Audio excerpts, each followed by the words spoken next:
The South African Reserve Bank's Monetary Policy Committee has kept the repo rate at 8.25% for a second time after the Consumer Price Index edged up for the first time in 5 months to 4.8% in August and from 4.7% in July and 5.4% in June.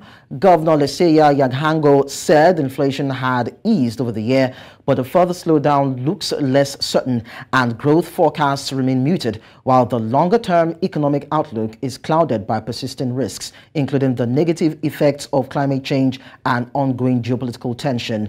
He warned that the job of tackling inflation is not yet done and that further hikes could be on the cards as risks to the inflation outlook expand. And so this morning, Professor Roux, Professor of Economics at University of Stellenbosch Business School, joins me to unpack this. Thank you so much, Professor, for joining us.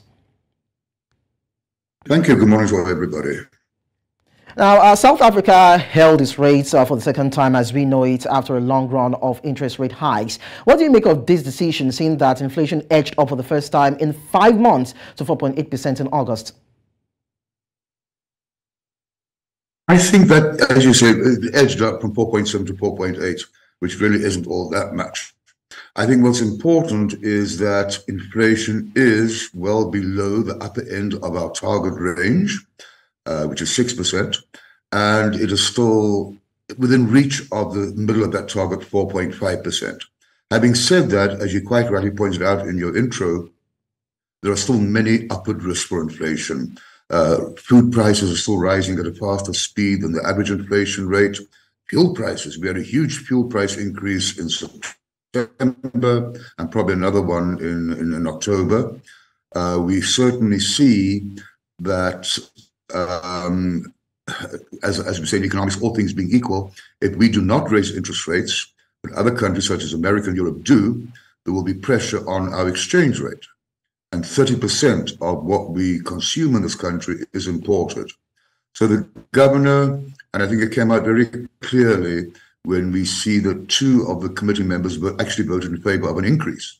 So I think they're keeping their cards close to their chest, and they are not suggesting that we are yet at a point where we can start looking at drops in interest rates.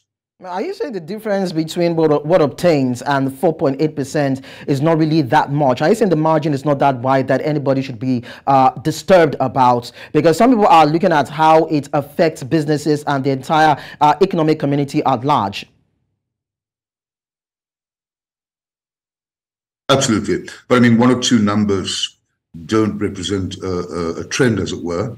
I think, as I pointed out, I think there is the danger of inflation moving upwards again. And that is why we do not see interest rate dropping. If we're lucky, interest rates will stay where they are for the time being, and sometime next year start dropping. But that is based on a whole range of assumptions.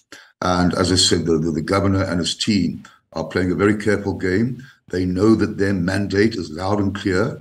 The constitutional mandate is loud and clear, and that's to keep inflation under control. And they will not want to take any premature decisions at this early stage. But then, according to readings, inflation edged up after 4 consecutive declines. And now the leadership of the bank said a further slowdown looks uncertain and growth forecasts may remain muted. So do you also share these sentiments? And of course, if you do, what are the factors that you would base this postulation upon? Yeah, well, exactly. It's the same thing in a different way. Hence, the conservative, prudent approach at this stage to not lower interest rates. If we have a look, let's play devil's advocate. One could argue for an increase in rates, fuel prices, a possible weakening of the exchange rate, rising food prices, and possibly rising wages and salaries. That would favor an increase in interest rates. Factors that would favor a decrease are the socioeconomic realities: very low economic growth, poverty, inequality, an exceptionally high unemployment rate, a rapid increase in the cost of living. That would justify a decrease in interest rates. So for now, I think they take the neutral stance, kind of a wait and see kind of stance, and see what happens in the next few months. They will never base an interest rate decision on just 1 or 2 inflation figures. They will based on a whole range of factors that they consider in their deliberations. nor will they base a decrease on one or two figures. So as I say, for the time being, 4.7, 4.8, it's pretty much of a muchness. We do know, however, that the governor has said repeatedly that his aim is the midpoint of the target range, 4.5%. From that, one gets the impression that he will be very reluctant to lower interest rates until such time that inflation does move down to the 4.5% target range. Now, Professor, talking about concerns, some analysts posit that energy and logistical constraints remain binding on South Africa's growth outlook. So, in your own assessment, how significant is the pass-through from energy and logistics to South Africa's inflation? Oh, it's the pass-through effects are even wider than that, but certainly, obviously, the pass-through effects are compromising economic growth in the country.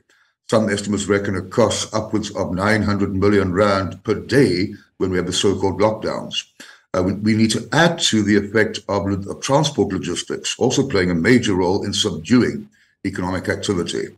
And as long as those facts hold true, it's going to have an impact on all walks of society in the economy, primarily compromising economic growth and further compromising, therefore, salary and wage increases, and further compromising, therefore, the cost of living crisis, which so many South Africans are suffering from at the moment.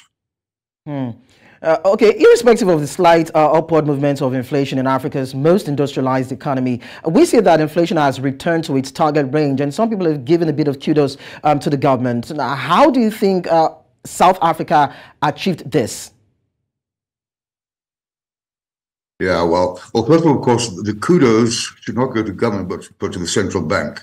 South Africa's central bank is an autonomous body. It's actually a private company, privately listed company in many senses of the word. So government doesn't really meddle in the affairs of the central bank. They're not allowed to in terms of the constitution. Having said that, as is very often the case, we always have, and here we see it again, some kind of, I would almost say conflict, or let's rather say lack of synchronicity between what the Reserve Bank is doing and what fiscal policy is showing us. You might have seen in recent days, we've seen that the country's fiscal situation is deteriorating. So there we have on the fiscal side, growing deficits, growing levels of debt, which in its own right can be inflationary. And then meanwhile, the Reserve Bank, tasked with combating inflation, has to kind of take the punch for problems elsewhere in the economy. Just to add to that, the Reserve Bank has no control over, for instance, international fuel prices, which affects inflation. The Reserve Bank has no control over government spending, has no control over the government wage bill, has no control over food prices. And yet it has to use monetary tools to try to combat inflation. It's using monetarist kind of approach to combat inflation, which always puts them in a very unenviable situation. They are blamed. They are, in some cases, despised by many people for raising interest rates or not lowering interest rates. They're really just doing their job and trying to make up for inefficiencies and defects elsewhere in the economy. Well, Professor, earlier in the year, the bank projected that overall price rises would sustainably revert to the midpoint of the target range of 3 and 6% by the third quarter of 2025. And the midpoint is a maximum of 4.5%. So is that forecast apt? Is that what we should have expected? Well, you know, forecasts and economics are always subject to what assumptions we make and subject to the very real possibility of unexpected surprises. But I think given our current knowledge of how the economy and the world economy might go over the next few months, I think that's appropriate. And I think also it's perhaps also giving us or giving the society a message: do not expect interest rates to come down in the short term. Do not think that just because interest rates have been held at a certain level for a couple of meetings, that this heralds a period of falling interest rates. Not yet in any case. Maybe it'll take another year before we start seeing that happening. So I think it's kind of a warning linked with the whole idea of inflation targeting, which gives us an anchoring. So in days gone by, in the olden days, whenever the Reserve Bank made these kind of decisions, it always came as a big surprise.